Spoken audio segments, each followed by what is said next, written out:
Bon, alors sur le plan stratégique, on va rester vraiment sur le plan stratégique, hein, je ne m'intéresse pas trop aux micros événements tactiques tels que l'on peut les voir sur des vidéos ou des posts de type TikTok hein, que l'on voit. Donc sur le plan stratégique, on va distinguer le front terrestre du front maritime et de la Crimée.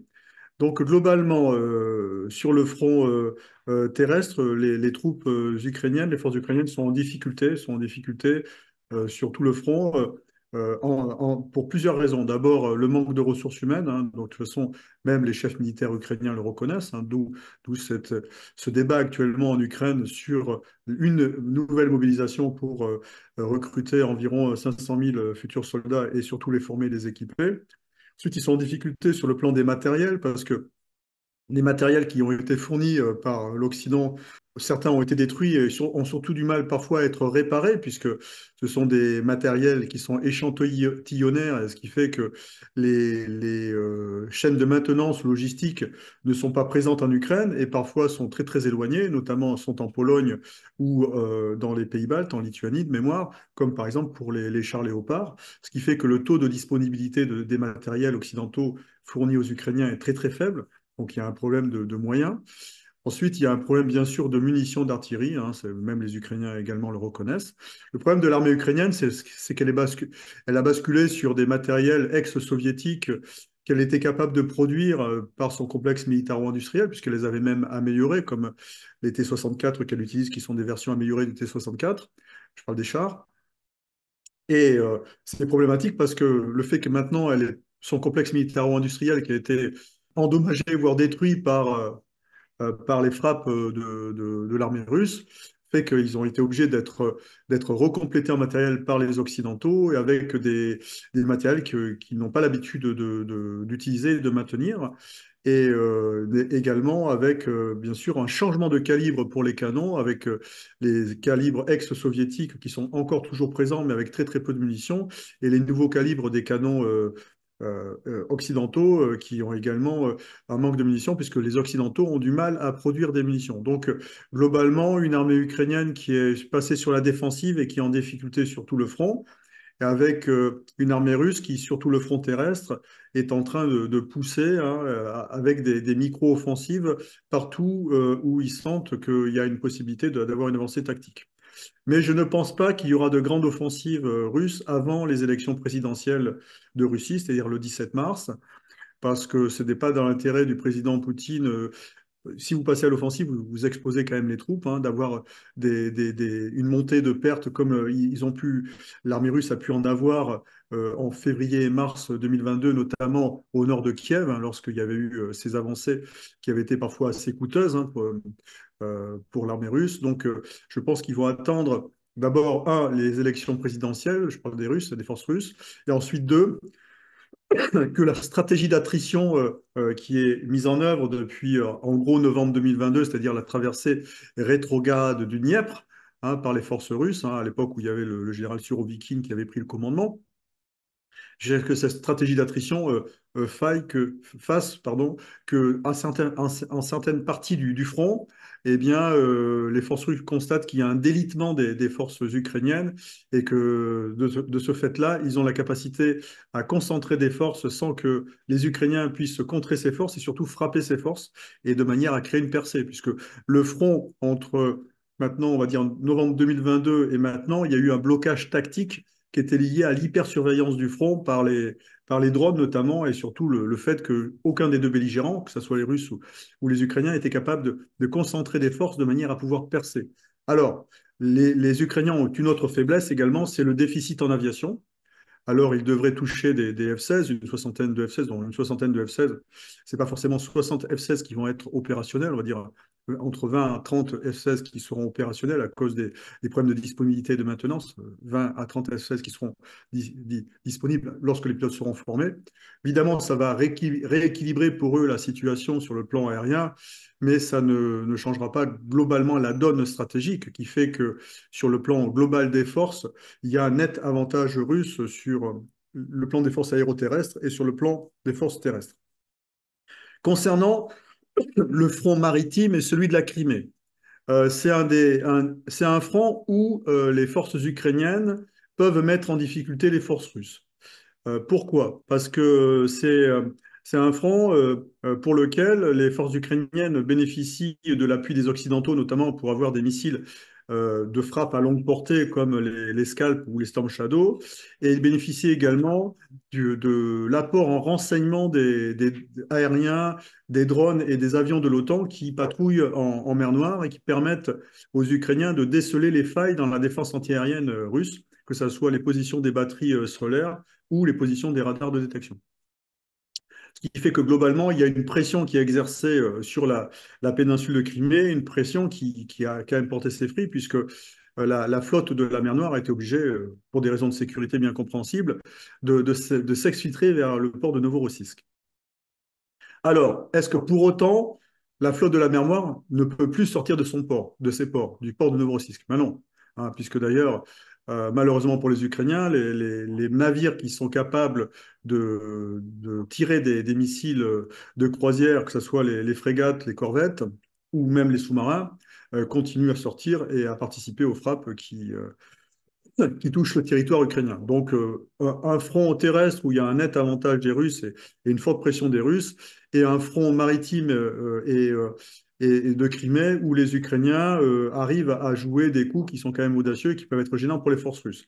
Et l'on voit très clairement que la stratégie des Ukrainiens sur 2024 va être globalement défensive sur le front terrestre et chercher à maintenir la pression sur la Crimée et sur la mer Noire par les moyens qui leur sont fournis par les Occidentaux.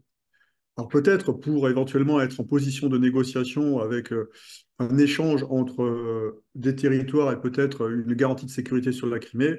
Alors je ne sais pas si les Russes seraient capables d'accepter cette situation-là. En tout cas, c'est le seul front, ce front maritime et terrestre où les forces ukrainiennes gênent et mettent en difficulté les forces russes.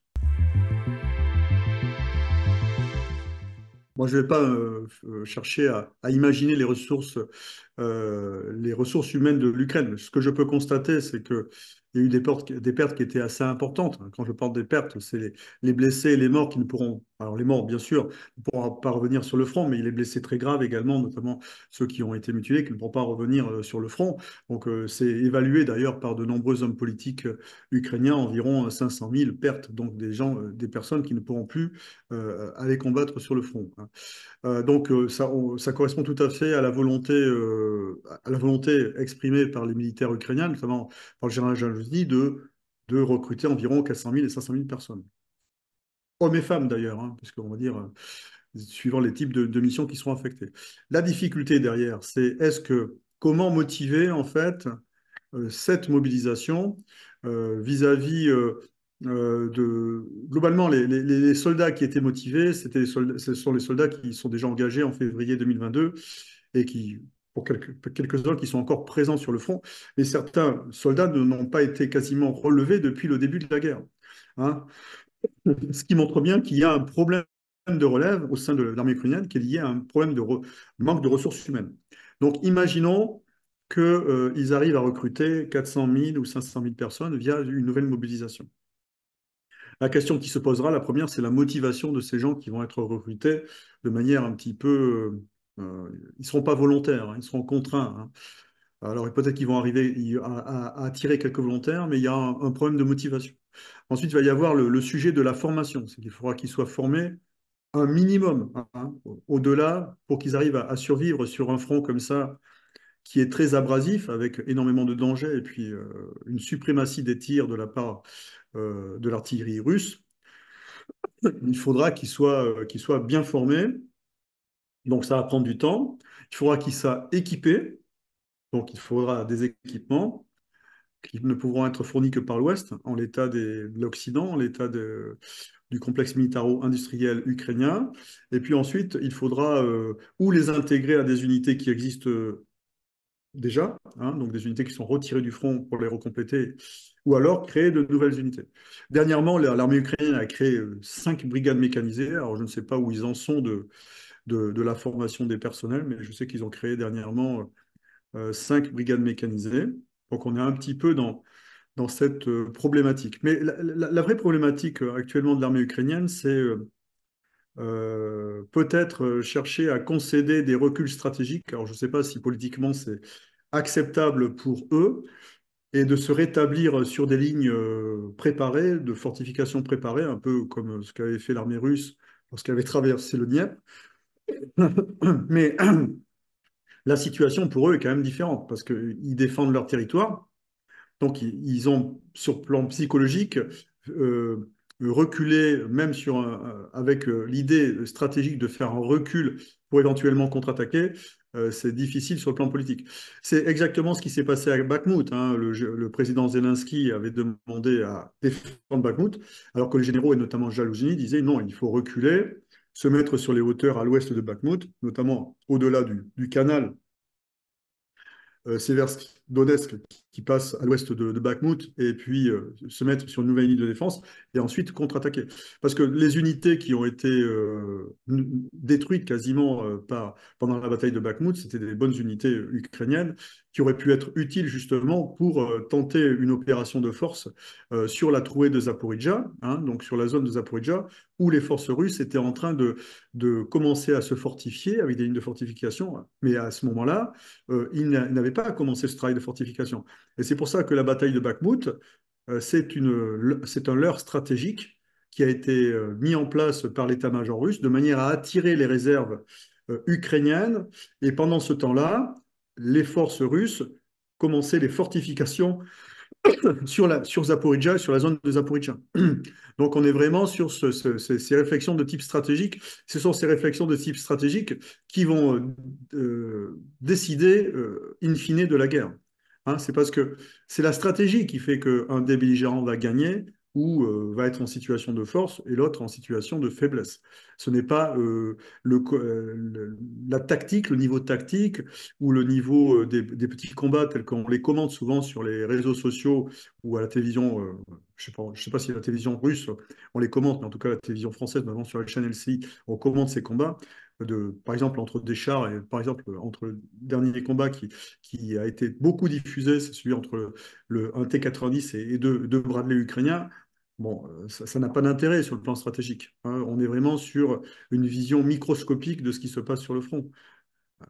Même s'il y a des hommes derrière, c'est pas ça qui va décider de l'issue de cette guerre. Ce sont des éléments stratégiques qui vont décider de l'issue de cette guerre.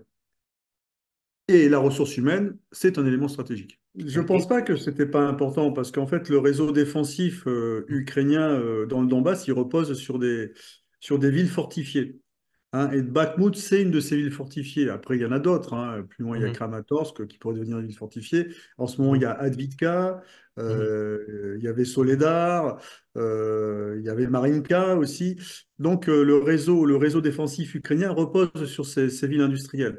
Donc, dire que ce n'est pas stratégique, en fait, dire que ce qui est stratégique, c'est parce qu'on décide que ça devient stratégique. À partir du moment où les forces russes arrivent à attirer des forces ukrainiennes pour éviter que ces forces ukrainiennes aillent éventuellement conduire une offensive sur Zaporizhzhia alors que les forces russes n'ont pas encore commencé à construire ou viennent juste de débuter à construire leur ligne de défense et surtout viennent de se rétablir après avoir traversé le Dniepr, c'est stratégique parce que derrière, il y a une réflexion stratégique. Et le déficit qu'il y a eu sur la bataille de Bakhmout, c'est que justement, il y avait une réflexion stratégique russe, mais il n'y a mhm. pas eu de réflexion stratégique ukrainienne. La réflexion stratégique ukrainienne, c'était la bonne, c'était celle de Zaloujny. C'est qu'il fallait pas se défendre sur Bakhmout, il fallait reculer, attendre les Russes sur des lignes de défense qui étaient à l'ouest et conserver les troupes pour justement les garder de manière à mener des offensives sur Zaporizhzhia. Parce que Zaporizhzhia, en l'absence de fortification, c'est vraiment une zone qui est favorable aux manœuvres blindées. Ils défendent leur territoire, donc c'est difficile pour eux, politiquement, de dire on recule. Mhm, mhm, mhm, Et c'est un piège. En fait, c'est un piège. Parce qu'ils mhm, pourraient mhm, très bien concéder des reculs et ensuite préparer des contre-attaques. Le mhm, fait de tenir comme ça les positions, alors il y a Marinka vient de tomber puisque ça a été pris par les forces russes au sud de Donetsk, mais sur la bataille d'Advika, on est sur Advika, c'est comparable à Bakhmout. La bataille de Bakhmout, elle a duré entre octobre 2022 et mai 2022. La bataille d'Avdiïvka, on va être à peu près sur les mêmes créneaux. In fine, il y a très peu de chances que les forces ukrainiennes arrivent à se maintenir sur Avdiïvka. C'est quasiment impossible. On voit que la pince est en train de se refermer, que les axes logistiques sont de plus en plus précaires. Alors, ça ne veut pas dire que les forces ukrainiennes ne se battent pas, puisqu'on constate qu'il n'y a pas d'effondrement du front ukrainien. Mais par contre, on est sur une configuration qui est comparable à Bakhmout. À la différence, c'est qu'à l'ouest d'Avdiïvka, il n'y a pas de zone qui permette d'assurer une défense, comme il y en a une à l'ouest de Bakhmout, puisqu'à l'ouest de Bakhmout, il y a le canal Seversky Donetsk qui passe, et puis à l'ouest, il y a également des hauteurs avec la ville de Chassov-Yar. Alors que là, on est face à une plaine, et si les Ukrainiens abandonnent Avdiivka, il faudra qu'ils reculent au moins de 10 à 20 km de manière à pouvoir se rétablir sur des zones qui sont défendables. Alors, la question à se poser, c'est que vont faire les forces russes à l'issue des élections présidentielles et Ah. lorsque le printemps va arriver et l'été va arriver. Parce que Mhm. vous parlez des réserves ukrainiennes, ils sont en train de chercher à créer des réserves, puisqu'ils ont Mhm. quasiment plus de forces humaines, de ressources humaines, mais ce n'est pas le cas des Russes, hein, puisque les Russes ont recruté environ 500 000 volontaires et qui ont été en formation un certain temps et qui forcément ou viennent recompléter des unités existantes ou ont participé à la création de nouvelles unités. Donc il y a un corps de bataille russe de deuxième échelon qui, à mon avis, est encore quasiment intact et serait capable de mener des opérations opératives, hein, dans la profondeur du front. Mais pour qu'il le fasse avec un certain niveau de sécurité, en évitant d'avoir trop de pertes, un petit peu pour éviter ce qui s'était passé à Kiev, hein, lorsqu'il y a eu des manœuvres qui ont été de grandes colonnes de chars qui ont été souvent attaquées par les forces ukrainiennes à l'époque. Il faut qu'il soit sûr que lorsqu'il passe à l'offensive, les forces ukrainiennes soient suffisamment affaiblies pour être incapables de tenir le front et également de contrer avec leur artillerie les concentrations de forces qui seront préparatoires. Maintenant, il est clair que les forces russes vont chercher à reconquérir à minima les 4 oblasts qui ont été annexés. C'est à mon avis l'objectif minimal. Je pense que l'axe d'effort des Russes va être sur la zone de Zaporizhzhia, de manière à reconquérir la partie de l'oblast de Kherson qui avait été abandonnée lorsqu'ils avaient retraversé le Dniepr, et peut-être, s'ils en ont la possibilité, de pousser jusqu'à Odessa. Ensuite, il y aura peut-être des offensives de niveau moindre vers Kramatorsk et peut-être aussi vers Kharkov. Parce que c'est un front qui s'est réactivé. Et je pense que les Russes ne pourront pas admettre qu'il y ait cette menace toujours sur l'oblast de Belgorod et qu'il y ait des frappes comme ça qui soient possibles à partir de la frontière ukrainienne. Mais je pense que l'axe d'effort va être vraiment sur Zaporizhzhia et vers Odessa. Et c'est là où les forces ukrainiennes, sur le plan défensif, doivent faire effort en fait sur la ville d'Odessa. Parce qu'un État ukrainien qui aurait perdu le port d'Odessa serait un État qui serait en très grande difficulté sur le plan de sa viabilité économique. Déjà que c'est un État qui avait énormément de problèmes avant la guerre. Il ne faut pas oublier que à l'origine, l'époque de l'ex-Union soviétique, la République d'Ukraine, c'était l'une des républiques, voire la république la plus riche, la plus industrielle de l'Union soviétique. Hein, on voit qu'à partir de 91, avec le délitement de l'Union soviétique, ce qu'en ont fait les dirigeants ukrainiens. C'est devenu un pays très très pauvre, un des plus pauvres de l'Europe et avec énormément de corruption et puis de problèmes sociaux. Hein, puisque les gens qui se battent sur le front actuellement, c'est les classes populaires ukrainiennes. Hein, donc, soit des paysans, soit des employés, soit des... Et le droit du travail, par exemple, ukrainien, a été complètement détruit démonté pendant la guerre. Hein. Donc ça crée aussi ce problème de motivation dont on parlait tout à l'heure, hein, vis-à-vis de ces classes qui sont les classes combattantes, c'est celles qui vont au front. À un moment donné, elles se posent la question, pourquoi aller au front et se battre pour un État qui en fait ne nous considère pas et nous met en difficulté sur le plan social et sur le plan économique, vous voyez, hein. Donc il y a cette difficulté. En tous les cas, pour fermer cette parenthèse, il est clair que les Ukrainiens, ils ont intérêt à axer leur défense sur la zone d'Odessa. Il faut absolument que Odessa ne tombe pas, si jamais les forces russes avaient la volonté d'aller sur Odessa.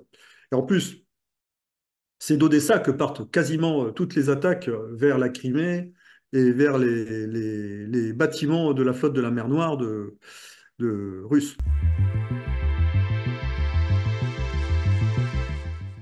Alors, maintenir au niveau où elle est actuellement, c'est-à-dire avec pas beaucoup de munitions et pas beaucoup de matériel, oui, mais c'est là où est le problème.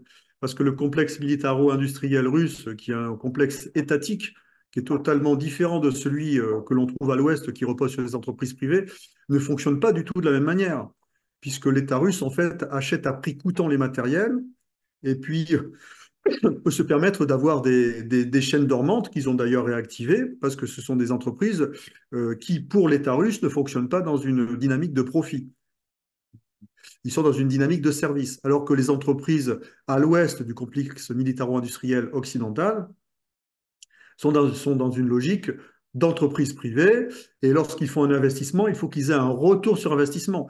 Et on le voit très bien actuellement sur les débats qu'il y a en France entre les entreprises du complexe militaro-industriel français et puis l'État français, puisque justement l'État français s'est positionné comme un des soutiens principaux de l'Ukraine dans l'aide militaire au cas où les Américains s'éloigneraient ou n'assuraient plus l'aide qu'ils ont assurée jusqu'à aujourd'hui. Et on voit très bien le discours hein, et les inquiétudes des industriels, parce que les industriels veulent bien investir. Alors d'abord, quand on investit, la production n'est pas immédiate, hein, mais à condition qu'ils aient une assurance sur le retour sur investissement, c'est-à-dire en termes de commandes, et notamment en termes de commandes de munitions d'obus de 155, puisque les obus de 155, c'est devenu un sujet à part entière. Je pense que ça va être compliqué, hein, puisque on va dire que 80 à 90% de l'aide matérielle, hein, parce que les Européens sont capables ou pas de, de prêter de l'argent à l'Ukraine, hein, mais cet argent, ces masses monétaires, il faut les transformer en matériel et en munitions. Et c'est là où réside la difficulté. Hein. Ensuite, au sein de l'Union européenne, il y a des situations qui sont disparates, divergentes. Tous les pays n'ont pas les mêmes intérêts géopolitiques. Les pays qui sont les anciens pays du pacte de Varsovie, qui n'ont pas forcément un très bon souvenir de l'époque où les Russes étaient dans leur pays, sont très très remontés contre la Russie et sont très vindicatifs. Hein.